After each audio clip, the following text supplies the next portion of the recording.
Bonjour à tous et merci de participer à ce webinaire sur la cybersécurité. Je vous informe qu'il est enregistré et qu'un email vous sera envoyé avec le lien du replay afin que vous puissiez le revoir ou le partager donc à vos équipes. De plus, vous pouvez poser vos questions en utilisant l'onglet Questions situé en bas à droite de votre écran. Un créneau de 10 minutes est prévu à la fin de cette présentation pour que nous puissions y répondre.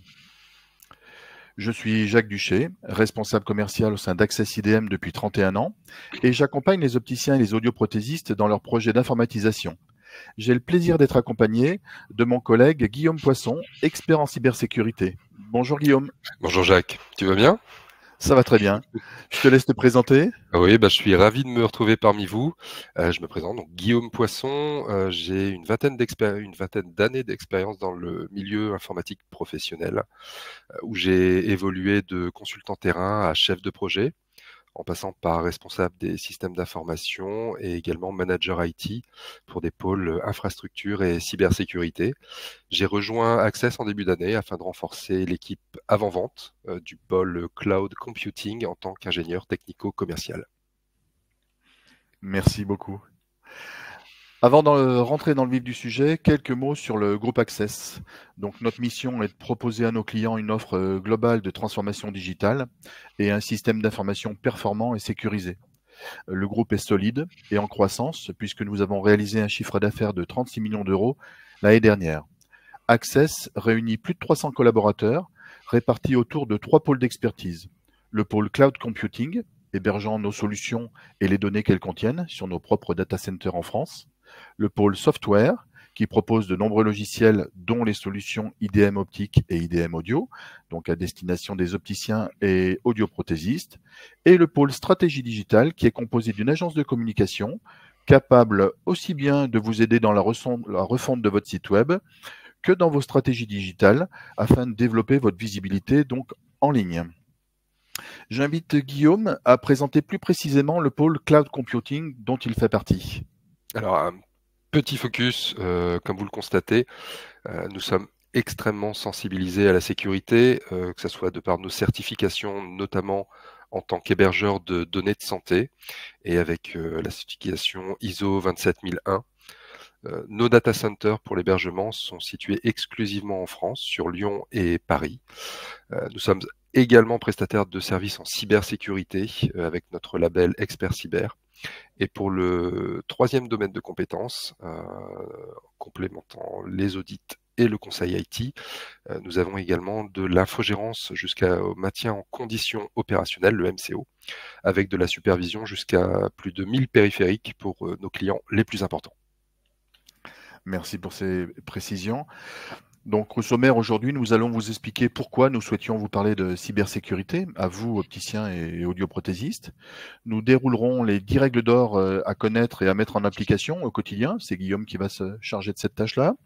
Je ferai ensuite un petit focus sur l'outil Acronis CyberProtect. Un client témoignera sur un incident qu'il a touché, donc un samedi matin, il n'y a pas très longtemps. Guillaume nous expliquera ensuite comment sensibiliser les utilisateurs, vos collaborateurs à la cybersécurité. Et nous terminerons ensuite par vos questions et réponses. Donc pourquoi nous vous parlons de cybersécurité aujourd'hui? Tout simplement parce que vous êtes une cible privilégiée des cybercriminels. Le secteur de la santé est le 4e secteur le plus touché. Un nom associé à une date de naissance, à un numéro de sécurité sociale, sont pour un cybercriminel des données précieuses, extrêmement précieuses. Il s'en servira ou les revendra X fois sur le dark web.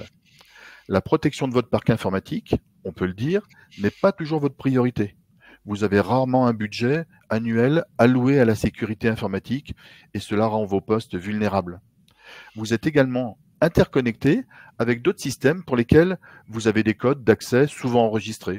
Je pense aux plateformes de tiers payants, aux sites des mutuelles, des fournisseurs.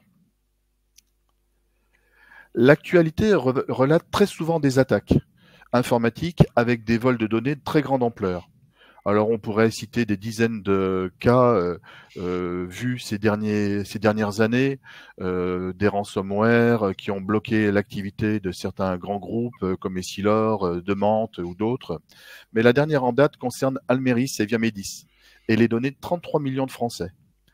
L'usurpation de l'identité de professionnels de santé en est visiblement la cause.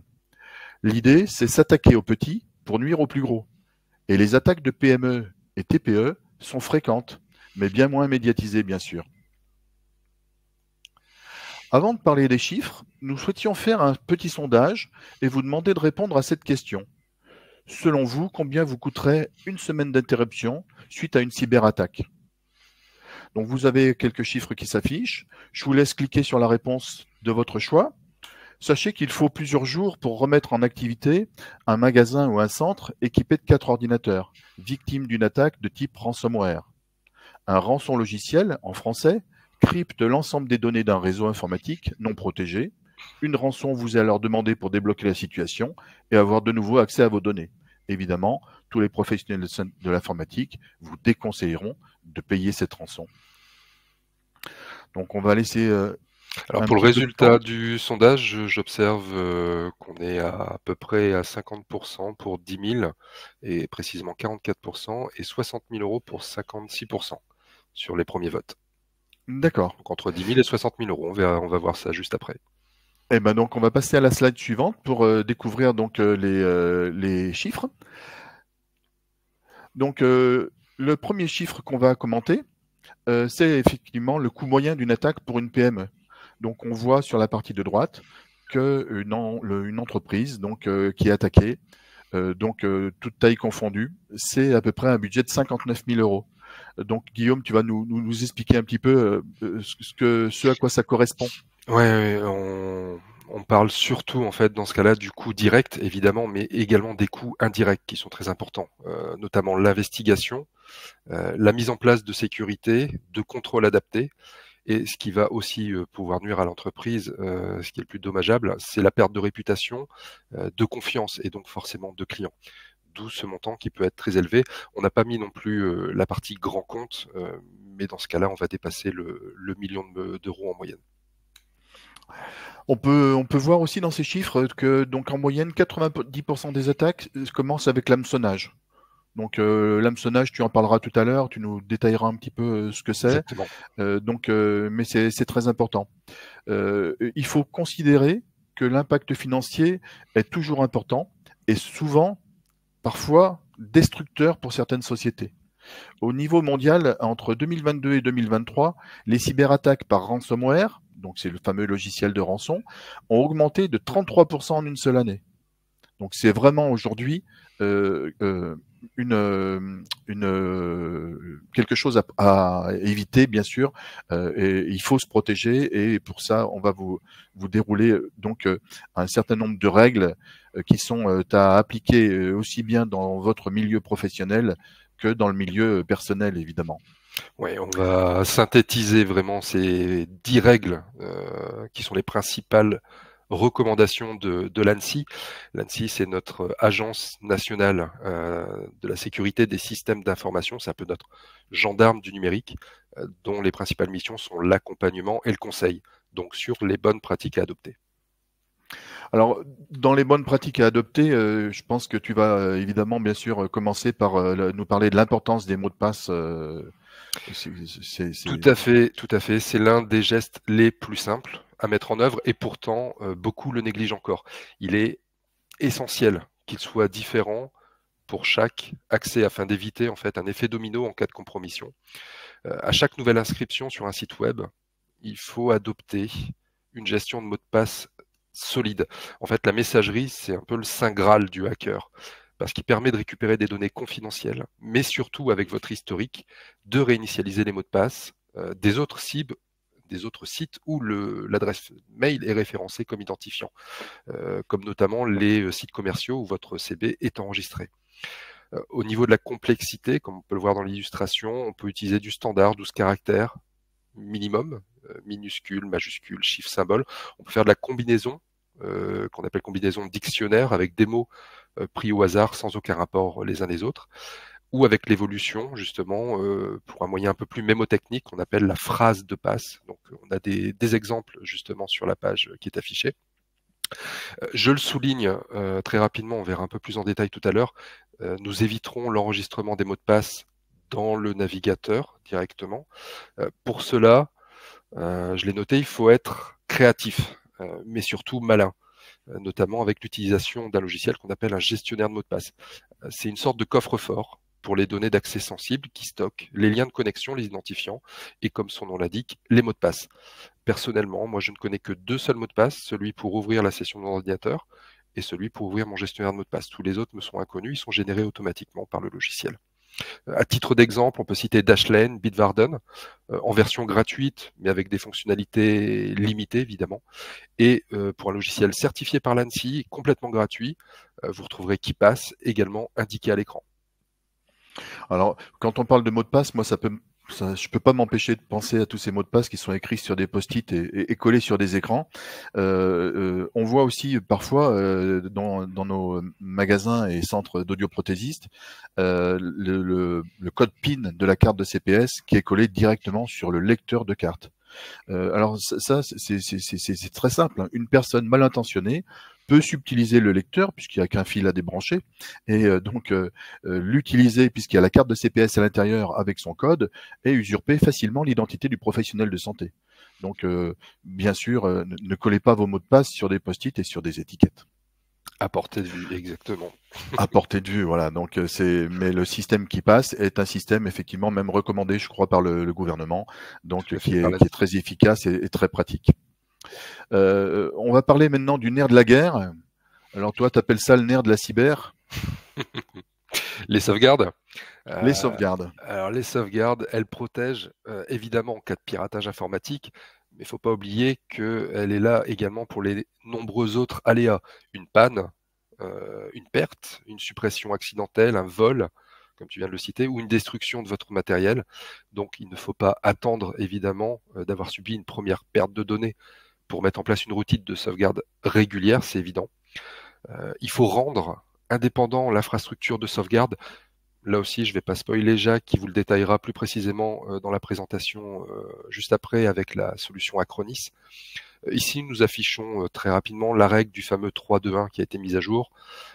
3 rétentions minimum sur 2 supports, donc une locale, une externalisée. S'il y a une externalisation, il faut du chiffrement.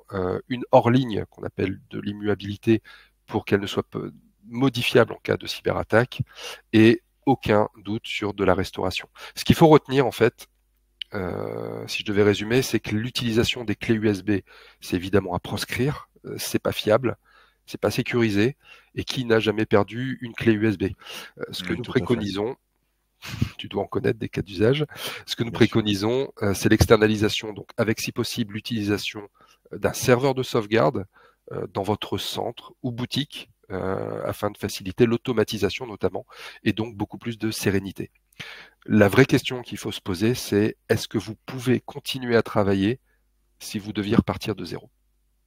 Ça, c'est une grande question. C'est malheureusement arrivé à certains clients, très peu, qui n'avaient pas fait de sauvegarde régulière ou parfois qui n'avaient pas fait de sauvegarde, comptant sur le bon fonctionnement de la machine. Et malheureusement, un ordinateur peut aussi tomber en panne au-delà d'un vol. Peut tomber en panne. Il faut absolument avoir des sauvegardes. Alors dans un autre registre, on va parler en fait des mises à jour. Donc est-ce qu'il est vraiment utile de faire toutes les mises à jour qui nous sont proposées? Je crois connaître la réponse, Guillaume. Oui, tout à fait. L'objectif là, c'est de réduire la surface d'attaque vulnérable contre les failles connues. Identifier l'ensemble de vos appareils, des logiciels qui sont utilisés pour en faire une cartographie rapide, mais activez surtout l'option de téléchargement et d'installation automatique des mises à jour si elles vous sont proposées. Anticipez aussi les périodes d'inactivité en planifiant vos mises à jour pendant la pause du midi, sans oublier leur démarrage qui est indispensable. Donc le midi, c'est très simple, on fait les mises à jour, on redémarre et à 14h, on est reparti. Lorsque on vous propose une mise à jour, faites-la immédiatement. Je le note, non à la procrastination, s'il vous plaît. Et encore beaucoup de vigilance. C'est comme à la télé, il ne faut pas croire sans avoir vérifié. Méfiez-vous des fausses mises à jour qu'on peut vous proposer sur Internet. Une pop-up qui apparaît comme ça sur une navigation, comme par magie, dans une page web, alors que vous n'avez rien demandé. J'insiste aussi, télécharger les mises à jour uniquement depuis les sites officiels des éditeurs. C'est le plus simple, le plus efficace. Tout à fait. Donc en ce qui concerne les mises à jour de nos logiciels, elles se font toutes seules. Et quant aux mises à jour des systèmes d'exploitation, bien sûr, ils sont proposés par Microsoft d'une manière très claire. Donc on peut pas se tromper. En parlant de Microsoft, j'en profite pour rappeler que le système Windows 7 est un système obsolète. Il bénéficie d'aucune mise à jour de sécurité depuis janvier 2020. Si vous avez des machines sous Windows 7, vous devez les retirer absolument de votre parc, même si vous ne travaillez pas avec nos outils. Certains clients me disent, mais j'ai Windows 7, mais dans mon atelier, mais je m'en sers pas pour mon logiciel.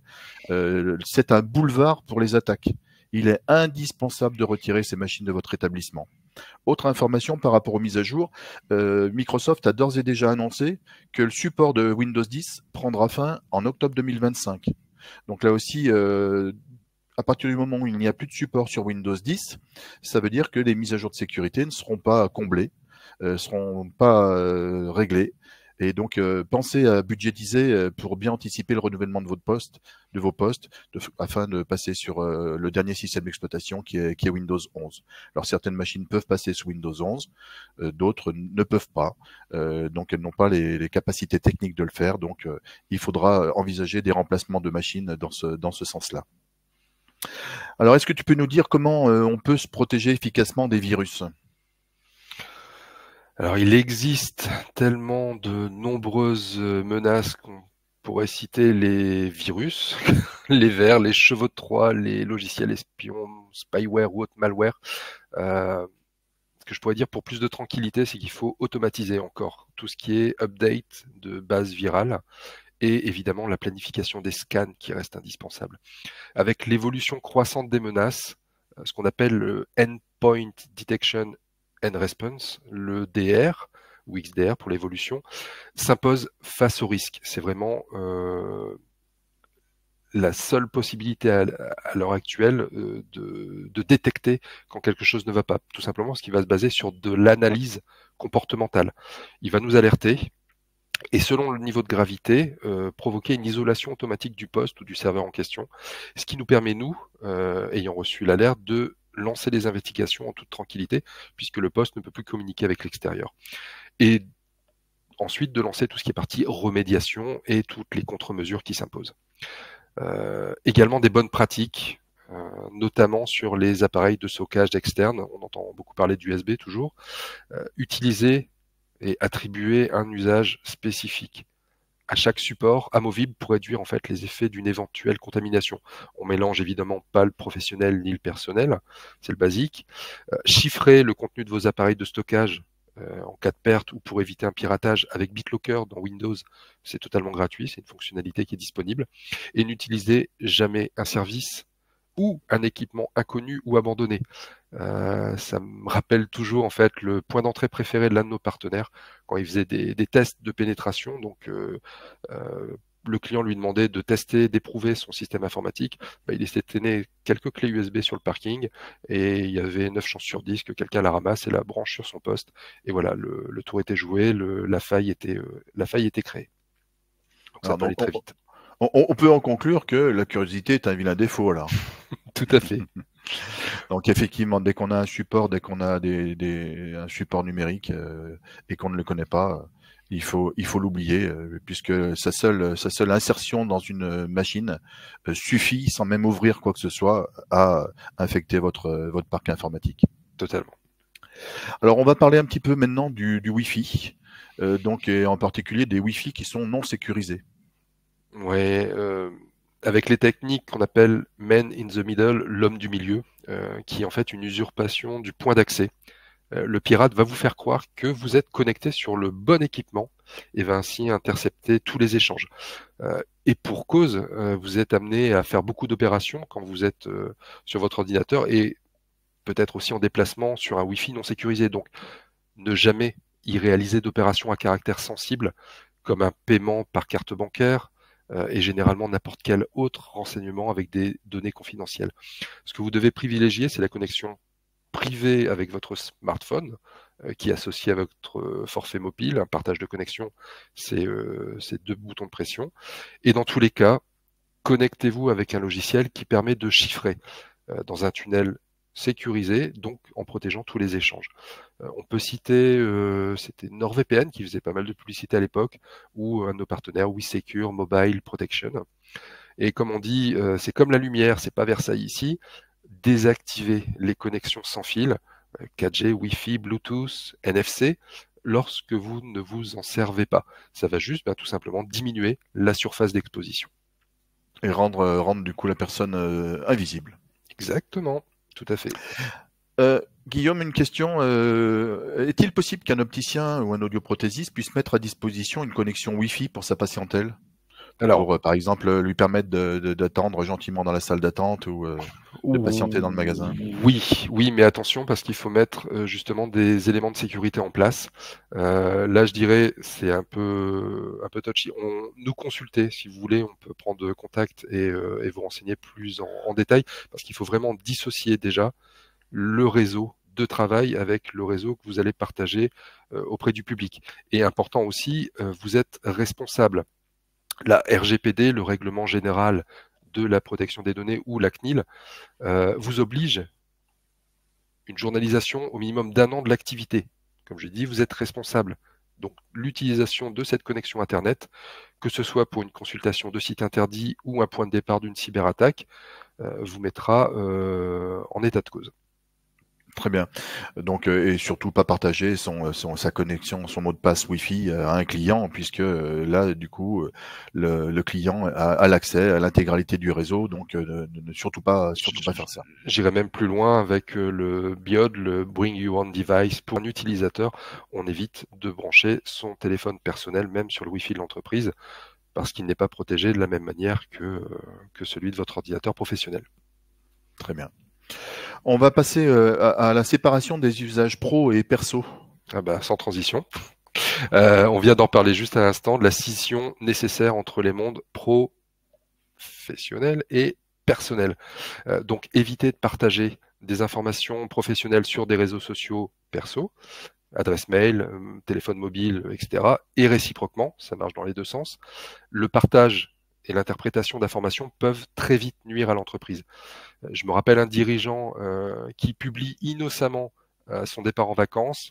Le pirate le voit sur les réseaux sociaux, il contacte le service comptabilité en usurpant l'identité du patron.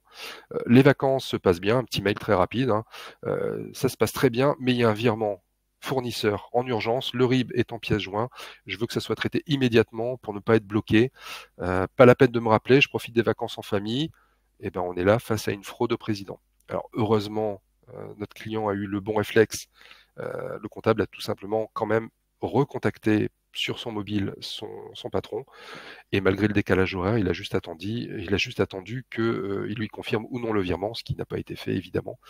Donc voilà, toujours se méfier. Utiliser aussi.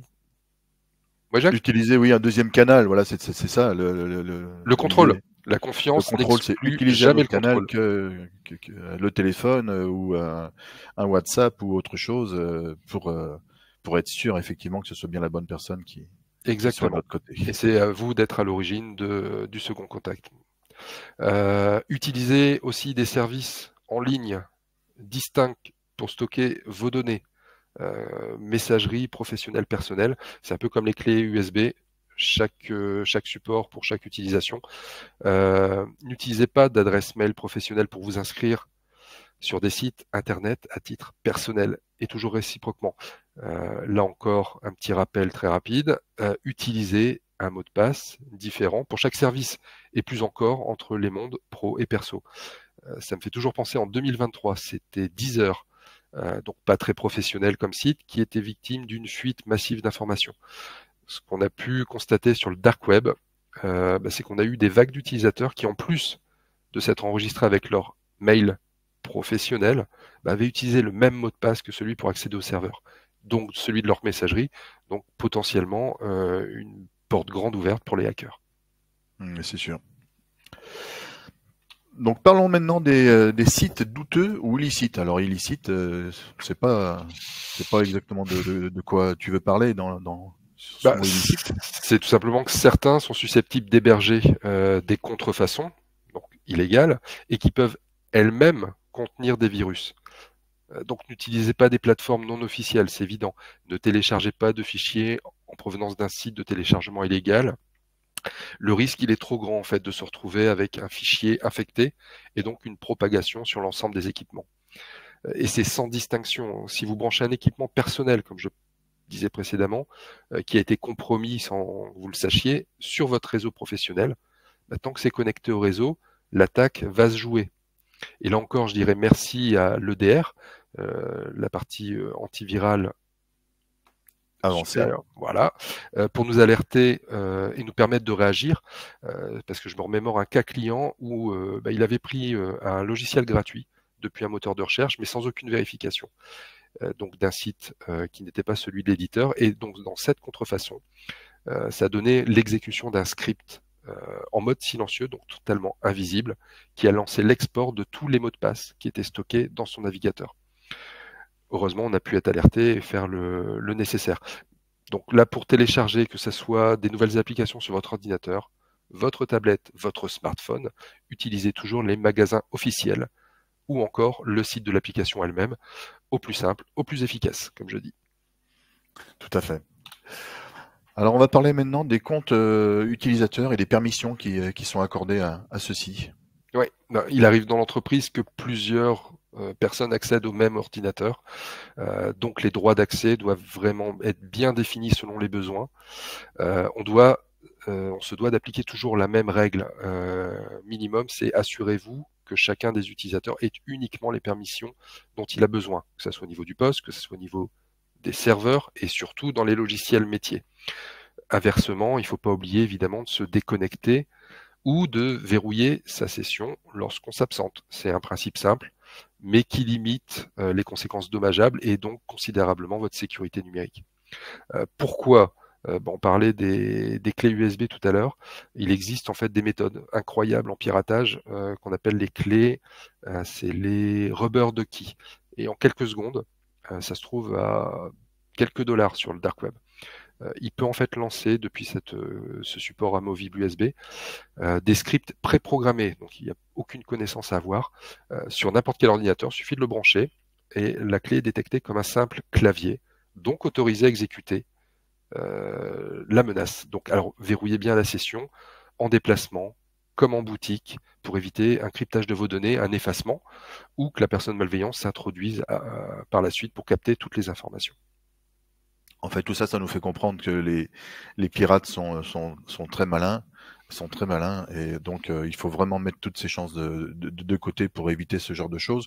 Ce sont des matériels dont on n'a pas connaissance. Un opticien, un audioprothésiste, même moi, avant que tu m'en parles, je connaissais pas ces produits. Et effectivement, il faut vraiment que vous soyez sensibilisés à cela. Malin On et vigile. va Tout à l'heure, tu nous as parlé donc de la messagerie électronique et tu nous as dit effectivement que c'était un peu le nerf de la guerre aussi. Les pirates aimaient bien passer par là. Tu le notais dans les chiffres, plus de 90% des attaques passent par du phishing. Donc c'est ce qu'on appelle l'hameçonnage en français. En rappel, c'est une attaque qui sert à usurper l'identité afin de récupérer des informations sensibles ou à s'introduire dans un système. Donc ne communiquez pas d'informations personnelles ou professionnelles par messagerie ou par téléphone.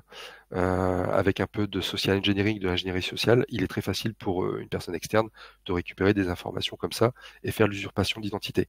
Donc si vous réceptionnez un message contenant un lien, ce que je peux vous proposer, c'est toujours positionner le curseur ici, comme on voit un peu dans l'illustration, sur le curseur de la souris, évidemment sans cliquer sur le lien pour afficher l'adresse. Et là, on voit que l'adresse Google, en fait, elle redirige vers un Google avec un O en trop. Donc, ce n'est pas le site réel. Encore, petite piqûre de rappel, utilisez des mots de passe différents et complexes pour chaque site et application, gestionnaire de mots de passe. Si le site le permet, activez de la double authentification pour sécuriser vos accès. C'est un peu comme avec votre banque en ligne, quand vous voulez vous connecter, soit il vous envoie un code à 6 chiffres sur le mobile ou bien sur votre mail. Voilà, c'est la double authentification. Microsoft nous annonce qu'en cas de compromission du mot de passe, la double authentification évite 99% des intrusions actuelles. Donc c'est gratuit, c'est efficace, pourquoi s'en priver? Et C'est vrai que certains disent parfois, ah, je perds du temps parce que je vais taper un code, mais le temps que vous allez perdre à taper un code, il est rien par rapport au temps et au risque que vous encourez. ça peut être quelques jours, quelques semaines, quelques mois, donc oui, oui, totalement. Ce qu'il faut également se prémunir, c'est de saisir directement dans votre navigateur l'adresse du site concerné, ou je le répète encore une fois, soyez malin avec votre gestionnaire de mot de passe, vous pouvez enregistrer directement les liens des sites officiels. Et là, on pourrait le voir un petit peu dans une illustration. J'ai un mot de passe qui est enregistré dans le navigateur. Je vais juste lancer une inspection et pouvoir, par un simple changement de champ, afficher le mot de passe. Donc voilà, c'est très rapide, c'est très simple, c'est à la portée de n'importe qui. Le gestionnaire de mot de passe est la solution pour s'en prémunir. Ce qu'il faut également retenir, c'est de vérifier l'adresse du site internet avant de renseigner des données. Si cela ne correspond pas exactement au site concerné, il s'agit très certainement d'un site frauduleux. Au moindre doute, ne restez pas isolé, communiquez et demandez conseil autour de vous. Ça peut être vital et comme l'a dit Jacques, vous faire gagner beaucoup de temps. Vous recevez beaucoup de spam, de phishing qui vous concernent pas directement, donc qui sont faciles à identifier. Mais le jour où vous attendez vraiment un colis Chronopost et que le doute s'insinue, ou que la banque qui est dans le mail est vraiment votre banque, bah, il faut juste s'assurer et les contacter par un autre moyen pour vous en assurer et avoir ce fameux double contrôle. Très bien. Et donc on va suivre donc avec les publications que les gens font. Donc l'idée c'est toujours de garder la main sur vos publications. C'est ça, chacun doit se sentir responsable de ce qu'il diffuse sur Internet. Il faut ne jamais communiquer d'informations sensibles sur des sites qui vous semblent insuffisamment protégés et jamais, au grand jamais, lorsque la mention non sécurisée apparaît. Il faut impérativement, comme c'est sur la slide, le petit cadenas, la connexion est sécurisée. C'est le cadenas ou rien. Il faut également identifier les personnes avec qui vous parlez sur Internet. Il est très facile à l'heure actuelle de créer une fausse identité. Là, ce que je vous présente, cette personne, c'est personne, parce qu'elle n'existe pas, elle a été générée sur un site gratuit, ouvert à tous, avec de l'intelligence artificielle. Donc, dans le doute sur une identité à cause d'une façon d'écrire inhabituelle, par exemple, contactez cette personne via un autre moyen avant de répondre à toute question. Et ce qu'il faut bien garder en tête pour finir, c'est que même vos amis, vos contacts, votre entourage peut vous envoyer ou partager du contenu malveillant de façon non intentionnelle, évidemment, mais les risques sont toujours présents. Donc, vigilance, c'est le maître mot. Très bien. Écoute, on te remercie beaucoup pour tes explications et tous les exemples que tu nous as partagés. Ces règles sont très importantes évidemment, donc mais elles ne suffisent pas à parer tous les coups. On va dire ça comme ça. Il faut vous protéger. Et donc à ce titre-là, j'aurais voulu faire un focus sur l'outil qu'on propose, qui s'appelle Acronis Cyber Protect et qui offre vraiment une protection qui est évoluée. Alors, Acronis Cyber Protect propose donc une solution qui est complètement pilotée donc par nos techniciens via une console web avec ce qu'on appelle un agent installé sur votre ordinateur. Donc c'est un outil qui comporte 3 modules.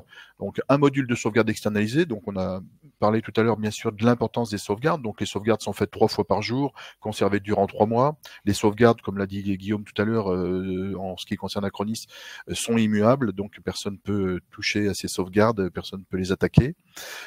C'est composé également donc d'un antivirus avec donc toutes les fonctionnalités avancées d'un antivirus actuel, mais surtout aussi donc de l'EDR. Et donc Guillaume nous en a parlé précédemment. L'EDR en fait utilise une technologie qui est vraiment très complexe. Hein, donc ça embarque un moteur d'intelligence artificielle qui analyse donc en permanence le comportement de l'ordinateur, du terminal. Donc, il va détecter, comme on l'a vu tout à l'heure, des usages et des fonctionnements qui sont inhabituels, donc afin de bloquer une menace, isoler la machine d'un réseau, donc ceci jusqu'à la remédiation. Je préciserai juste également, Jacques, entre l'antivirus et l'EDR, on pourrait un peu le comparer sur une voiture. On a des freins, c'est l'antivirus. Si on veut mettre de l'EDR qui pourrait être comparé à de l'ABS, ben, on ne va pas enlever les freins. C'est-à-dire que les deux sont complémentaires. On aura besoin de l'antivirus et ensuite de l'EDR, l'antivirus pour protéger contre les menaces et l'EDR pour la partie analyse comportementale. Tout à fait. Donc ça c'est important de le préciser. On ne peut pas avoir d'EDR sans antivirus, donc comme on ne peut pas avoir d'ABS sans frein. Il y a un chiffre moi qui m'a fait quand même très bizarre quand j'ai préparé ce webinaire avec toi, c'est que aujourd'hui AV-Test, qui est un institut allemand, détecte chaque jour 450 000 nouveaux malwares. Alors ça, c'est qu'on se dit, mais comment on peut arriver à un chiffre pareil? Eh bien, c'est que aujourd'hui, les hackers, les pirates informatiques utilisent des outils d'intelligence artificielle qui ont été développés pour générer des logiciels malveillants. Donc, un antivirus classique ne sera capable de détecter que les menaces qui sont connues, sans EDR, automatiquement on court de grands risques. Et il faut garder en mémoire aussi que pour un hacker, c'est son métier, c'est pas un hobby, hein, c'est son métier, c'est du business. Donc développer des attaques et être justement plus percutant dans la menace, c'est son quotidien. Donc d'où ces chiffres assez impressionnants. On voyait certains emails parfois donc avec des fautes d'orthographe. Aujourd'hui, on voit que c'est très bien rédigé. Il n'y a plus de fautes d'orthographe et c'est très difficile effectivement de faire le tri dans tout ce que l'on reçoit. Alors juste pour terminer avec Acronis, donc c'est un outil qui a été vraiment récompensé et primé de très nombreuses fois. C'est un produit qui est très efficace.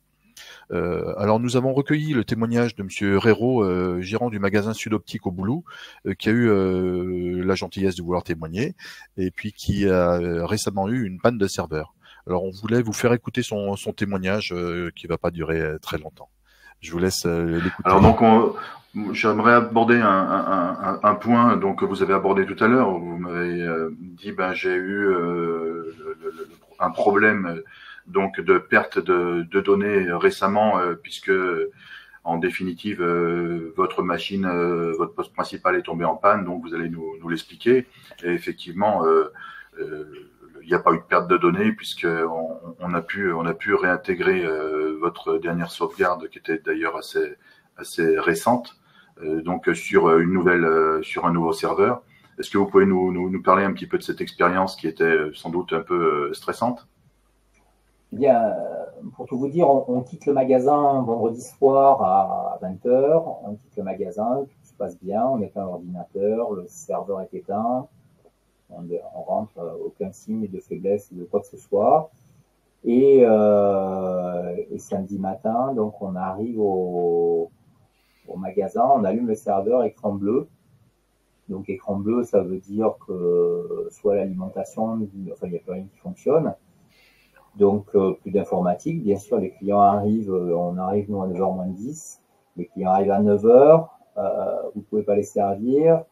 Votre équipe est là, vous pouvez rien faire. Vous dites c'est samedi, il n'y a pas de possibilité d'appeler la hotline.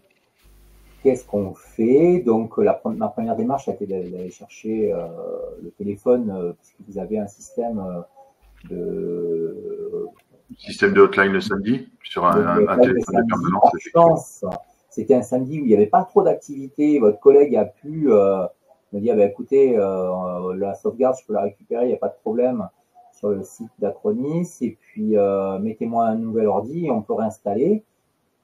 Par chance aussi, à 300 mètres de mon magasin, j'ai un vendeur de matériel informatique qui m'a fourni un serveur qu'il avait sur place. Donc, à 10h, j'avais le serveur dans le magasin et votre collègue s'en est occupé. Et à 14h, le système informatique marchait. Et là, je peux vous dire qu'il y a une petite larme qui coule parce que un samedi, arriver à faire ça aussi vite, voilà, les planètes étaient bien alignées. Les planètes étaient bien alignées ce jour-là. Oui, voilà, c'était incroyable parce que souvent, ça m'est arrivé de tomber en panne où je suis resté bloqué 3 jours. Là, que ce soit réparé du matin pour l'après-midi, c'est formidable. Franchement, voilà. Et après, quand on met le budget informatique en face, on se dit, mais ouais, c'est pas grave. Et quand il y a une nouvelle version, un nouveau système, mais on réfléchit pas, on dit ben oui, on fait. Voilà. Y a pas Tout à de... fait. Aujourd'hui, j'imagine que vous recommanderiez fortement le service Acronis Backup à vos confrères, même si c'est effectivement un peu d'argent investi tous les mois. La sauvegarde externalisée commence pour des volumes jusqu'à 5 gigas à 5 euros par mois. Ça paraît presque dérisoire. Alors aujourd'hui, quelqu'un qui crée son entreprise ou qui travaille un peu sur son logiciel, il a pas le choix. Il faut un système de sauvegarde. Le système Acronis, c'est ce que j'ai rencontré de mieux. Je fais de l'informatique depuis toujours. Aujourd'hui, il n'y a pas d'autre solution. C'est sécurisé, c'est vraiment bien fait. La sauvegarde, elle se fait toutes les 3 heures ou j'ai plus le. Ouais, à peu près 3-4 heures, ouais, toutes les 3-4 heures. 4 heures. Enfin, ça ne ralentit pas les machines, c'est transparent. Enfin, il y a pas d'autre solution que de faire ça aujourd'hui.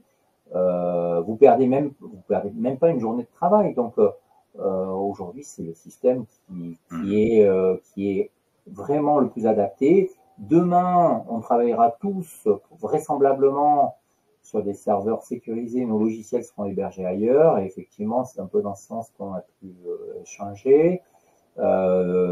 Aujourd'hui, des experts comptables avec qui je travaille ont déjà leur logiciel externalisé. On travaille, voilà. C'est aujourd'hui une solution qui va se développer, mais pour l'instant, Acronis, c'est vraiment la solution idéale. Et franchement, 5 euros par mois, quand vous traversez une épreuve comme j'ai pu la traverser, ça ne se discute pas. 60 euros à l'année, enfin, c'est inimaginable, c'est rien. Tout à fait, Ouais. tout à fait. Écoutez, je vous remercie pour ce témoignage. Donc, on va poursuivre avec notre webinar en direct. Et en tout cas, je vous remercie beaucoup pour le temps que vous m'avez accordé. Puis c'est un témoignage qui est intéressant. Et sincère, voilà. À très bientôt. Merci, Jacques. Merci beaucoup. Donc voilà, le témoignage parle de lui-même, c'est sûr. La sauvegarde externalisée, ça sert aussi quand une machine tombe en panne. Tu l'avais précisé tout à l'heure. C'est vrai qu'il y a les attaques, il y a aussi les pannes, parfois les vols. Donc vraiment, on ne peut que vous recommander d'externaliser vos données.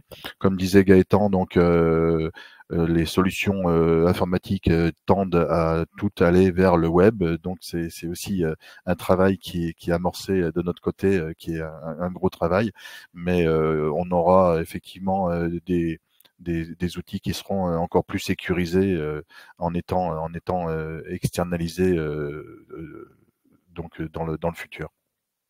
Alors maintenant, tu vas nous parler de la sensibilisation des utilisateurs. Effectivement, avoir des outils, c'est bien, mais bon, l'humain joue un rôle important, plus qu'important. C'est sans doute le point le plus faible d'un système qui est protégé, l'utilisation inappropriée d'une personne. Donc, je vais te laisser la parole et dérouler tes slides. Ah, on t'entend plus, Guillaume. Je sais pas pourquoi. Il y a eu un petit problème, c'est bon? C'est pas grave, c'est bon. Alors, je disais très intéressant comme témoignage, et donc à mon tour, effectivement, de vous présenter Albert dans ici, voilà. Je vous présente Albert, le coach qui fait de la sensibilisation utilisateur. Tout ce qu'on a pu voir dans les 10 règles d'or, on va pouvoir avec Albert, vous permettre d'élever la maturité cyber de vos collaborateurs et de vous-même, en générant en fait des attaques de faux phishing et en vous aidant à obtenir de la vigilance et les bonnes pratiques pour détecter les menaces au quotidien. Alors, par quelle méthode? Albert, en plus des campagnes, va vous envoyer des mini-formations de maximum 5 minutes sur différentes thématiques, comme pour les 10 règles d'or. C'est un outil complet qui permet aux clients de visualiser toutes les statistiques de campagne. Qui a déjà cliqué sur un lien malicieux lors de la campagne d'hameçonnage, qui a pu donner son mot de passe aux faux pirates, l'avancée aussi des mini-formations, et également de sonder le darknet sur des fuites de données possibles concernant votre domaine de messagerie. Alors, de quelle méthode? Ici, on peut le voir ici, la visualisation des principales thématiques des mini-formations, dont la fraude au président, qui est juste à côté du phishing qu'on a pu citer précédemment. Elle se déroule, je l'ai déjà dit, en 5 minutes maximum, avec une fréquence totalement paramétrable, et également des quiz à la fin pour contrôler l'assimilation des connaissances. Et une fois que le cours est envoyé, ça donne ceci. Hop. Donc là, on va jouer un petit peu avec Albert. Je vais dire que je ne sais pas comment réagir en cas d'incident. Et ben lui, il va nous dire de repérer l'issue de secours. Ça pourrait nous sauver. C'est un peu comme pour le phishing. Il faut s'en prémunir et éviter ces cas qui pourraient être très dommageables. Donc il nous donne des statistiques. Et là, il va nous donner un exemple très concret en parlant de John, qui à 4 heures du matin à Washington a reçu un mail. Alors moi, je suis un peu bercé dans la cyber. Je sais qu'il faut ignorer ce type de mail. Mais apparemment, John ne l'a pas fait. Donc, il a tapé son mot de passe. Voilà. Donc là, on est vraiment dans un but d'éviter d'ajouter au côté anxiogène qu'est la cybersécurité et vraiment en privilégiant le ton de l'humour. C'est juste pour la petite anecdote, ce fameux John, il travaillait avec Hillary Clinton lors de l'élection 2016 à la présidence des États-Unis, et donc c'est le fameux scandale qu'on a pu entendre avec la fuite d'informations des mails. Et on a la technique qui a été utilisée et le groupe de pirates qui en est à l'origine. Et il va nous reciter justement des exemples comme le fameux Google avec le O en trop qui a pu être utilisé lors de cette attaque. Google Mail. Google Mail, et avec un O en trop, donc c'est 2 fois ça fait beaucoup. 2 raisons de se méfier. Hop, clac. On aura la possibilité de proposer une campagne de phishing gratuite. Albert, en toute transparence, c'est une solution qu'on a adoptée chez nous, Access en interne. Donc si vous aussi vous voulez l'essayer, c'est sans engagement. C'est une campagne de phishing gratuite jusqu'à 100 collaborateurs, je tiens à le préciser. Ce que je vous propose, c'est de suivre les indications à la fin du webinaire et de s'inscrire pour pouvoir en bénéficier. Alors, c'est vrai que tu dis que Access utilise Albert, et donc moi je peux parler en tant qu'utilisateur, et on peut vraiment qualifier cet outil d'instructif, très instructif et ludique. C'est vrai que parce qu'il y a beaucoup de notes d'humour dans ce système-là, et finalement c'est vraiment très très bien fait. Donc voilà, je tenais juste à apporter cette précision parce que je suis moi-même utilisateur. C'est comme un nouveau collègue. C'est un petit peu ça. Access, suivant vos besoins, ici on peut avoir un rapide portfolio, le panel de toute la protection et de la sécurisation de l'ensemble des systèmes informatiques, que ce soit de la sécurité périmétrique aux audits. En résumé, si vous avez un projet, nous aurons la solution, donc contactez-nous et nous pourrons répondre à vos questions. Merci beaucoup. Alors, ce qui serait intéressant justement, c'est qu'on puisse avoir des questions. Alors, on va attendre dans le chat. Il y a une question dans le chat privé. Donc, je n'ai pas d'antivirus sur mes postes. Serais-je tenu pour responsable si mes données fuitent? Est-ce que tu peux nous en dire un peu plus là-dessus? Alors on en parlait tout à l'heure, c'est si vous traitez en fait des données à caractère sensible, la RGPD, le Règlement général de la protection des données, vous impose, donc si vous avez des données sensibles, des données publiques, on pourrait citer les données de santé par exemple, vous êtes tenu d'avoir un minimum de sécurité à mettre en place pour justement se prémunir de potentielles attaques. Donc oui, il faut quand même avoir un minimum de sécurité, surtout dans le monde actuel dans lequel on évolue. Il y a une autre question. Les campagnes de phishing sont-elles personnalisables? Oui. Alors, évidemment, pour la campagne gratuite, on va utiliser des modèles qui sont préétablis. Après, il est totalement possible de customiser son attaque, notamment afin de s'adapter aux besoins du système. On propose de l'accompagnement, ce qui nous permet à nos équipes de mettre en place, j'en parlais tout à l'heure, de l'ingénierie sociale, c'est-à-dire qu'on va s'adapter aux besoins du client avec une préparation et de l'étude qui va nous permettre de vraiment cibler au plus juste là où un potentiel pirate pourrait également s'engouffrer. Très bien. Je vois une autre question. Que doit-on faire en cas de violation de données de santé? La procédure? Alors, il y a une déclaration qui est très importante. La première à faire, c'est déjà déposer plainte, mais aussi faire une déclaration auprès de la CNIL pour justement qu'il puisse y avoir une analyse de la potentielle gravité de la perte de ces données qui auraient pu être dérobées. Tout le process, s'il y a besoin, n'hésitez pas à nous contacter pour avoir des éléments précis. Le site cybermalveillance du gouvernement est vraiment très bien fait, justement, avec des étapes où vous pouvez saisir vos questions et il va vous guider sur l'ensemble des démarches à procéder, la déclaration auprès de la CNIL, qui contacter, sur quel site, etc. Très bien.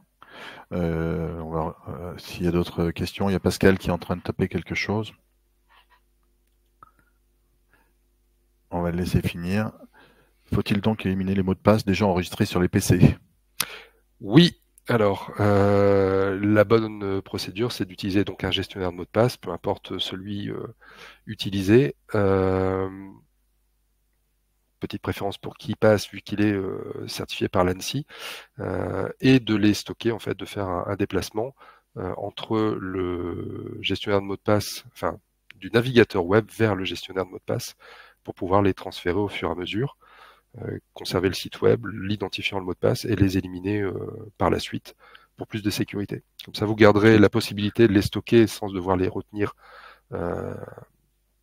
C'est impossible de retenir tous les mots de passe, donc après on va soit mettre le même, soit faire de l'itération, et c'est pas vraiment très sécure. Donc le gestionnaire de mot de passe est l'idéal. Une fois qu'on a fait ça, on va régénérer un nouveau mot de passe et le modifier, comme ça on sera sûr qu'au moins il n'y aura aucune faille possible lors de ce transfert, ou qu'il y aurait pu y avoir dans le dark web une fuite potentielle. Il y a une autre question qui est posée donc par Chloé. Comment faire lorsque des sites mutuels demandent de tout autoriser sur leur site? N'y a-t-il pas de risque? Alors, je ne sais pas exactement ce qu'elle veut dire. Alors, tout autorisé. Alors, moi, personnellement, si ce sont les cookies, je n'autorise que les cookies fonctionnels, si c'était le besoin exprimé. Parce qu'effectivement, en autorisant tous les cookies, ce qui a été justement imposé par la législation, c'est de laisser d'obliger les sites à nous laisser le choix. Et si vous autorisez tous les cookies, c'est potentiellement être submergé par une vague de publicité qui va être orientée sur ce que vous naviguez, donc la fuite potentielle de données d'utilisation. Et les cookies peuvent aussi être une méthode d'attaque, donc on évite, on réduit la voilure à ce niveau-là. S'il y a des besoins spécifiques, là je pense par exemple pour une vidéo où il va vous demander d'accéder à votre micro, d'accéder à votre webcam, peut-être à votre stockage, là il faut commencer à se poser des questions. C'est un peu comme sur le mobile, suivant l'utilisation du logiciel, il n'a pas forcément besoin d'accéder à l'ensemble du téléphone, uniquement aux besoins spécifiques qu'il a besoin pour fonctionner. Alors on voit une question de Nicolas qui dit bonjour, peut-on avoir des noms de générateurs de mots de passe? Peut-on s'en servir pour les plateformes de tiers payants? Alors des noms de générateurs de mots de passe. Oui, avec le gestionnaire de mots de passe, le générateur de mots de passe est intégré directement. Donc ça, c'est très facile. Sur le navigateur, tu veux dire, hein? Quand tu es sur le navigateur, tu as un utilitaire. En fait, soit le navigateur suivant le logiciel qui est utilisé, voilà, il peut être intégré directement dans le navigateur, ou comme KeePass, il est complètement isolé, c'est d'ailleurs pour ça qu'il est validé par l'ANSSI, on a le logiciel à côté, on fait génération du mot de passe, on fait un copier-coller qui doit durer maximum 10 secondes dans le cache, juste le temps de faire l'action, et qui est effacé immédiatement. Et comme ça, celui que vous avez enregistré dans le logiciel va s'adapter, va s'appliquer sur le site en question pour pour le modifier. Ce qu'il faut juste, c'est que le copier-coller fonctionne dans le site web. Je dis ça parce que c'est Donc, déjà arrivé qu'une fois ça fonctionne pas, mais c'est arrivé une fois. Dans 99% des cas, ça va fonctionner. si on utilise KeePass, on pourra générer des mots de passe qu'on pourra associer aux plateformes de tiers payants. Totalement. Une deuxième question, pour les solutions de double authentification, notamment au niveau de la messagerie, doit-on envisager de prévoir un téléphone supplémentaire par magasin juste pour cela? Alors, un téléphone supplémentaire, c'est peut-être idéal, mais... Ouais. Alors, il y a plusieurs possibilités qui s'offrent à vous. Là, on pourra peut-être le voir en off. La question, c'est de voir les possibilités compatibles avec le logiciel. Effectivement, quand on a de la double authentification, c'est avec son téléphone professionnel ou personnel. Ça dépend si on accepte ou pas de l'utiliser. Mais s'il y a plusieurs personnes qui utilisent le logiciel, ça va être compliqué parce qu'il n'y a un seul login en général. À ce moment-là, soit on va utiliser une clé USB qui va permettre de conserver la double authentification à l'intérieur. Donc elle sera rattachée au poste. Après, il y a des possibilités aussi avec des apps dans un navigateur web qui va permettre de faire ce générateur de mots de passe à l'intérieur. Mais là aussi, il faut que ça soit compatible. Donc il faut voir avec l'éditeur, avec la plateforme en question, les possibilités qui s'appliquent. Je pense à 365 pour la messagerie. Les clés USB, il n'y a aucun problème pour les utiliser et ça fonctionne très bien. On a un bouton pression, donc on a le mot de passe qu'on connaît et on a la clé USB de sécurité qui est connectée au poste que l'on possède, qui fait la deuxième authentification sécurisée. Après, donc par rapport aux plateformes de tiers payants, toutes ne proposeront pas la double authentification. Donc vous pouvez pas, si elles ne le proposent pas, vous ne pouvez pas bien sûr l'activer, mais on vous recommande vraiment de l'activer. Après, donc ça peut être une double authentification donc par mail, donc auquel cas tout le monde a accès au mail du magasin sur l'adresse générique du magasin. Donc on peut s'authentifier aussi par mail, pas forcément par téléphone. Mais c'est une bonne question. Y a-t-il d'autres questions à venir, peut-être? A priori non. Donc n'hésitez pas à me contacter si vous avez un projet ou un besoin d'informations personnalisées, que ce soit donc sur Acronis bien sûr, sur des besoins d'hébergement, sur l'outil Albert. Je transmettrai donc à mes collègues d'AOL, d'Access AOL, ou pour avoir des informations bien sûr sur nos logiciels IDM optique ou IDM audio bien sûr. Il y a une dernière question que je vois arriver. Pouvons-nous avoir un résumé de l'information pour les autres collaborateurs? Alors donc, c'est pas vraiment une formation, c'est plus un webinar, mais vous allez réceptionner un lien, donc comme je l'ai dit au tout début, qui vous permettra en fait de revisualiser ce webinar et donc vous pourrez partager ce lien à vos collaborateurs pour qu'ils puissent le suivre. Il n'y a pas de problème. Est-ce qu'on peut mettre à disposition également peut-être le fascicule de l'ANSSI pour récapituler? Je crois qu'on a les 13 points. On a donc un fascicule qui est particulièrement bien fait, hein, on peut le dire, que vous pouvez télécharger donc directement en fait en bas de votre écran. Vous voyez donc vous avez votre bouton Apps. Donc si vous cliquez sur Apps, vous allez retrouver donc le fascicule de l'ANSSI que vous pouvez télécharger. Alors, partage de fichiers. On peut dire qu'il est propre, hein. Ah bah il vient de l'ANSSI. Alors là il y a 3 questions. Il n'y a pas de risque. Non, il est très sécure.